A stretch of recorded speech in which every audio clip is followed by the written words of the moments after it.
Yes, good afternoon people. Another quick video. Today I'm going to talk about Labour MP Kate Osamor being suspended for comments regarding the Holocaust. Before I get into it, comment, like and subscribe.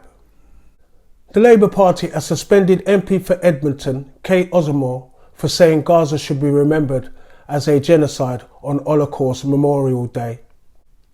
The former Shadow Development Secretary, who served in Jerry Corbyn's top team, shared a photograph of herself signing the Westminster Remembrance Book of the Holocaust Educational Trust.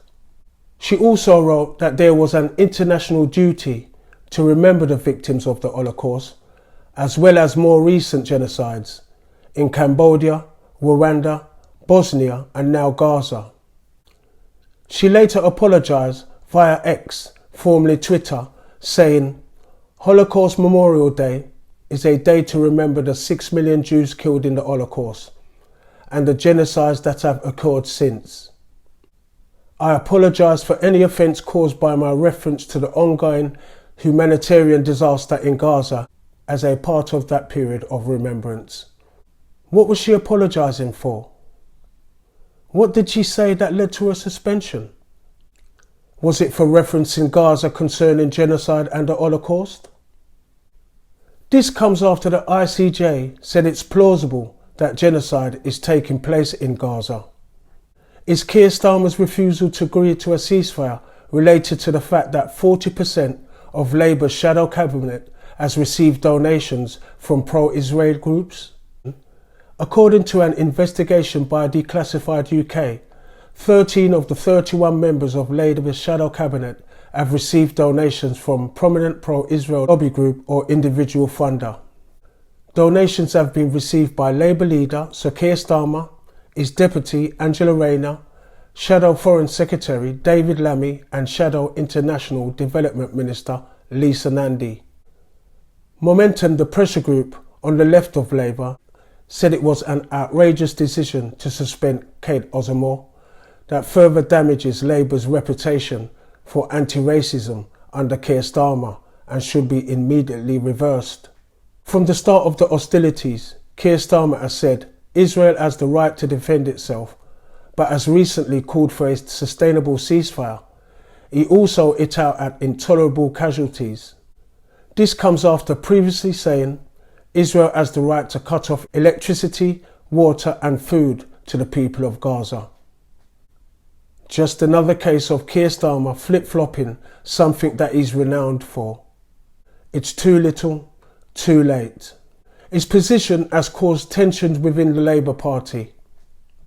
Many in the party have pressed him to be more critical of Israel's military action, which has caused an estimated 26,000 deaths and counting. Is Keir Starmer's leadership of the Labour Party displaying dictatorship tendencies? It seems that any member who speaks out in support of the Palestinians or calls for a ceasefire is at risk of suspension or dismissal. Numerous Muslims across the nation who have been staunch supporters of the Labour Party are now voicing their disappointment and vow to never vote for the party again due to its stance on the conflict. A new Muslim campaign supporting independent candidates to run in Britain's general election has slammed the Labour Party's concern over losing Muslim support as 26,000 dead Gazans too late. Despite current polls indicating a landslide victory for Labour in the upcoming election, they must regain the trust of the Muslim community. A frontbencher said, "We know we've lost the Muslim vote, and at the very least their trust.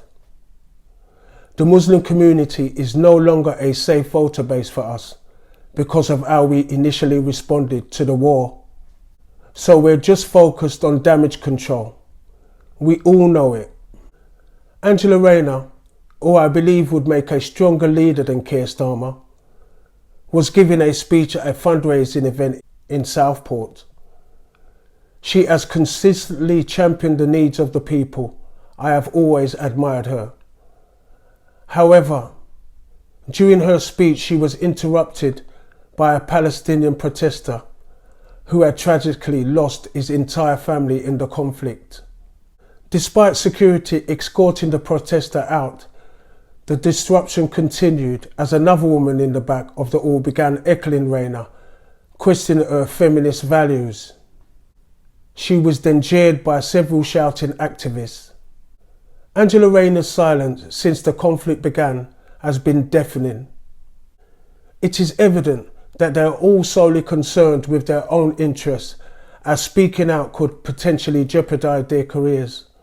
That is why anyone who does choose to speak out deserves condemnation. Lastly, I believe Keir Starmer and his frontbenchers have taken a stance on the conflict that does not align with the desires of the people. This could potentially harm Labour's chances at the polls. The question remains, will it be significant enough to prevent them from gaining power? Thanks for watching. Comment, like and subscribe. Out of here.